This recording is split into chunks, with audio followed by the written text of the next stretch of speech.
Good morning, Ponyville! This is Shutterbud, and I'm here with DJ Ponefree, and you're listening to the one, the only radio station for your wake-up morning pleasure, PVPR, Ponyville Public Radio, coming to you live from the downtown radio station in Ponyville. Today, DJ Ponefree and I are going to be talking about radio clowns. That's right, boys and girls, you heard it right here. For the first time ever on the air, we are having radio clowns. Let me thank you, DJ, for inviting me out here to the radio station. As it says right here in my invitation I'm holding in my hooves right this very minute. Here, Shutterbud, you are hereby invited to the Appleoosa rodeo, not radio. That would explain why you're giving me that strange look, and I'll be going right now. So here I am at the rodeo. Finally at the right location. My apologies for the mix-up. So I found myself hanging out at the local saloon and sitting at the card tables playing a round or two of Fish My Wish, while in the meantime the Appleoosa rodeo set up out back. Ponies from all over Equestria were showing up to test out their skills at roping, dodging barrels, steeplechase, and the most popular sport, tossing hay bales onto a stack to see who could stack their hay the highest before it fell over. Things were going nice and dandy for a while. Even some old clients, or more like friends now, showed up. The Cutie Mark Crusaders, Applejack, even good old Brayburn was there. Yeah, he's a former client too. I worked with him for a couple of weeks on a calendar shoot that he did just before he joined the Village Ponies music group. Don't ask, it's a long story. Anyhow, I wandered out back to check out how the rodeo setup was going, and it turned out there was a major accident. Giant bale of hay fell right over and almost crushed the three fillies, Applejack and poor Brayburn.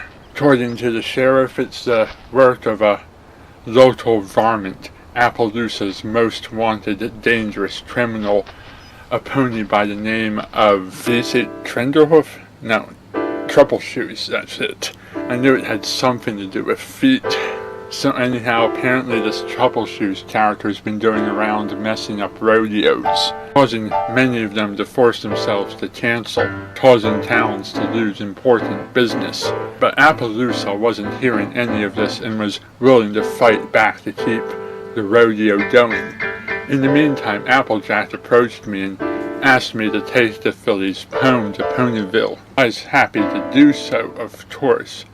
But the next train was to leave later that day. So in the meantime, the task of babysitting the three girls fell upon Brayburn, who fell asleep on the job. Later that day, it began to rain, and Applejack started running around town in a panic, insisting that the girls had been kidnapped.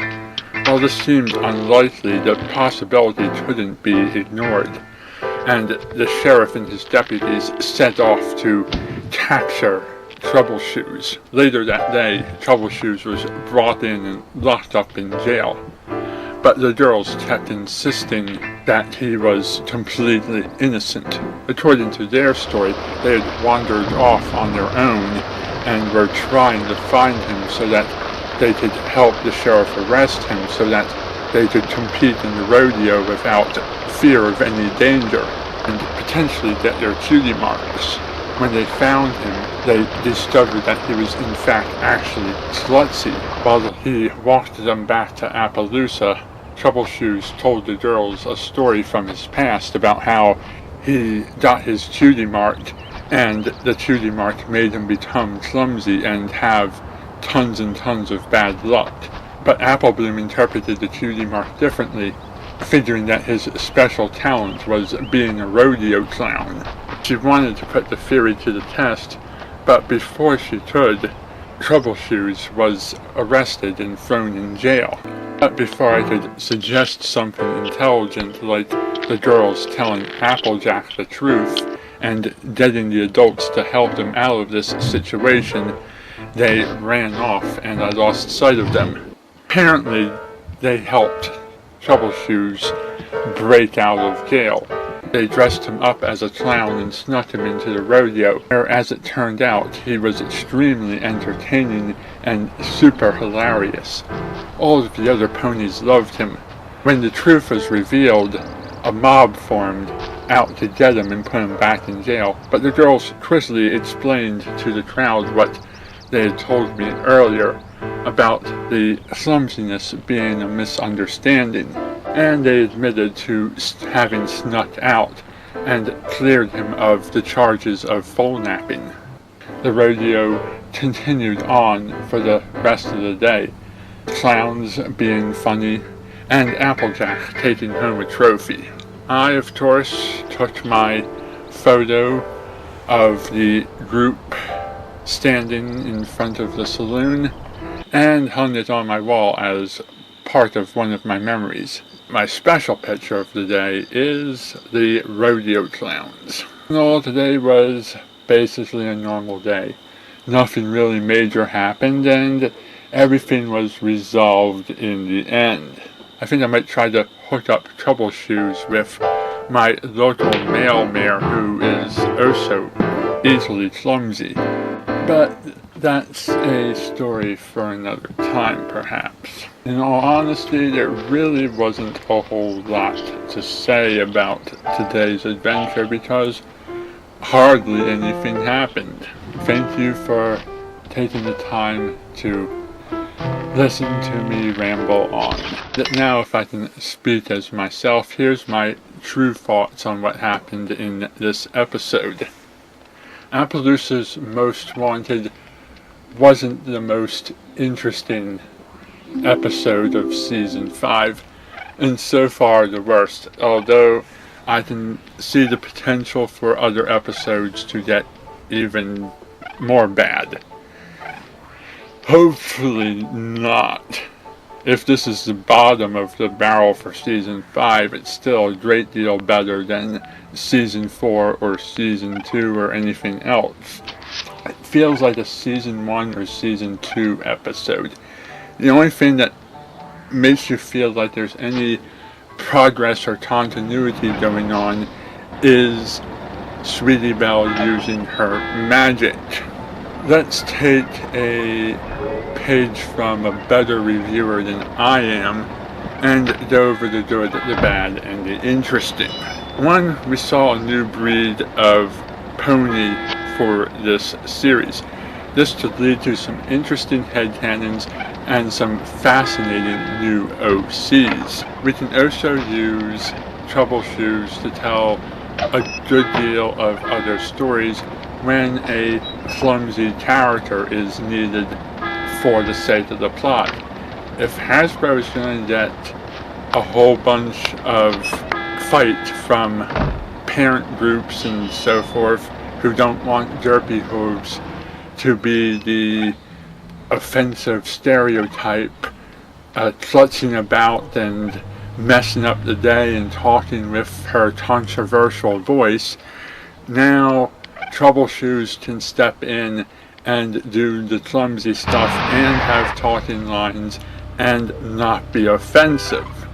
We also saw the CMC, while they didn't seem to be learning any major lessons, we did see Sweetie Belle use her magic, and we did see the CMC take on the lesson of how your cutie mark can be interpreted wrongly, and learning that they have a knack for helping others learn more about their cutie marks, which could lead to them eventually getting their cutie marks if maybe for the rest of the season they go around helping other ponies learn stuff, and then those ponies come back in the final episode and tell the CMC how much they're grateful for the help that they got. It's also interesting to know that getting your cutie mark doesn't necessarily mean that you will automatically know what your cutie mark represents. That sometimes ponies can be confused or misled about the information that the cutie mark depicts. And we're also avoiding the situation that was caused in previous Applejack episodes of Applejack going to the rodeo, not winning any blue ribbons, and feeling ashamed that she didn't win the blue ribbons that she promised, and not being able to send the money home and staying away from Ponyville, because now she has other ponies with her that she's familiar with. I also like the fact that we saw that there is a legal system in Equestria, and while there may not be a lawyer or a judge, there is a system wherein criminals exist in Equestria, and these criminals can be caught, punished, and thrown into jail, even if it goes through without trial or representation. Moving on to the bad, something that happens in this episode is something that I never like happening when it happens in any episode, and that is the idea of the adults not trusting the kids and dismissing anything that they say as, oh, it's just kids, don't pay any attention to them, don't give them any credibility because they're young and being children. That kind of stubborn attitude really ruins a lot of storytelling, and it's a bad attitude for adults to have. And in the reverse, I also hate it when adults say that my child is pure and innocent and never does anything wrong and is always honest, therefore I always believe my child because my child can do no wrong and my child never lies. It also feels like this episode plays better if it came before Bloom and Gloom, as the CMC feel like they haven't learned anything from the nightmares they've been having and the lessons taught to them by Luna. Also, Applejack learns nothing from Some Pony to Watch Over Me, where she's supposed to be feeling okay with the idea that Apple Bloom can take care of herself in a dangerous situation and she doesn't need babysitting constantly.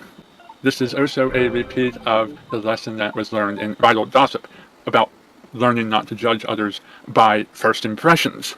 Another thing that they don't explain is how Brayburn broke his leg. All they say is that he has a broken leg and that's why he needs Applejack here.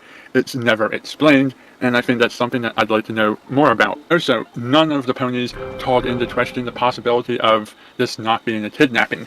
They just assume kidnapping. They don't think of the possibility, the more realistic possibility, that the kids just wandered off and got lost and are coming back shortly. Nor do the CMC think to write a note so that the adults don't panic and draw the worst conclusions. Interesting things to note: there was no song this time and no Wilhelm scream. I was beginning to think we were going to hear both of those things in every single episode. It also makes me wonder, when is the shooting map going to call the ponies someplace, and what would happen if they were out of town when this happened, and 5 ponies are sitting back at the castle with their butts glowing, waiting for the 6th pony to show up. The shack that Troublehose lives in is the same shack that we saw concept art of that was previewed at one of the conventions, which sort of puts to rest any headcanons I had about this shack belonging to any number of other characters. The concept of Fish My Wish is interesting. We don't know anything about the dame or its proper name. All we know is that when you get 2 pair, and when that pair consists of 2 2s and 2 4s, that you can shout Fish My Wish and declare yourself the winner with the confidence that the other ponies don't have a better, would it be a better hand or a better hoof than you do, that they don't have better cards than you do. I'd like to actually sit in on a pony card game long enough to pick up on the rules and hear the terminology to find out if they say deal another hoof or not. And that's all the thoughts I have for today. I already got quite a bit of editing to do, so any additional thoughts I have to this will have to be saved for another video. Leave your comments in the section below. Thank you for watching, and good night.